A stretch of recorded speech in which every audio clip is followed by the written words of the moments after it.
नमस्कार, आपण पाहत आहात न्यूज स्टेशन 7 मराठी। उंडाळे प्रादेशिक योजनेवर आतापर्यंत 80% निधी खर्च झाला असून उर्वरित 20% निधी तात्काळ मंजूर करावा अशी मागणी आमदार डॉक्टर अतुल बाबा भोसले यांनी विधानसभेच्या अर्थसंकल्पीय अधिवेशनात औचित्याचा मुद्दा मांडताना मागणी केली आहे। अतुल बाबा भोसले। मी औचित्याच्या मुद्द्याद्वारे उंडाळे प्रादेशिक पाणी पुरवठा योजना चालू करण्याच्या बाबतीमधला विषय सभागृहासमोर मांडत आहे। अध्यक्ष महोदय, उंडाळे प्रादेशिक पाणी पुरवठा योजना 2018 साली त्याला मान्यता देण्यात आली आणि गेल्या 7 वर्षापासून त्या योजनेचं काम चालू आहे।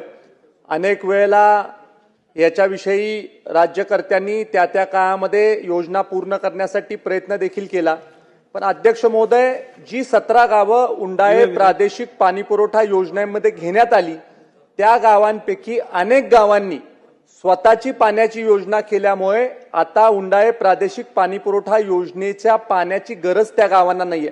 अध्यक्ष महोदय, आमच्या मतदारसंघामध्ये कोयनावसात गाव असेल, नानलापूर गाव असेल, अशा गावांना पाण्याच्या बाबतीमध्ये नवीन योजनेची गरज आहे आणि त्यामुळे उंडाळे प्रादेशिक पाणी पुरवठा योजनेवर अध्यक्ष महोदय 80% खर्च झालेला आहे, फक्त 20% खर्च राहिलेला आहे। तो खर्च जर का केला तर ती योजना कार्यान्वित होईल आणि 17 गावांचं रिअलोकेशन करून ज्या गावांना पाण्याची गरज आहे त्याला पाणी देण्याच्या बाबतीमध्ये काम होईल।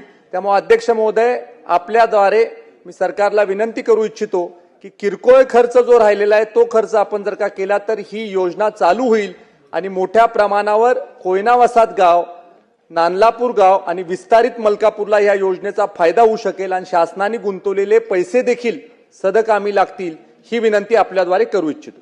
ठीक।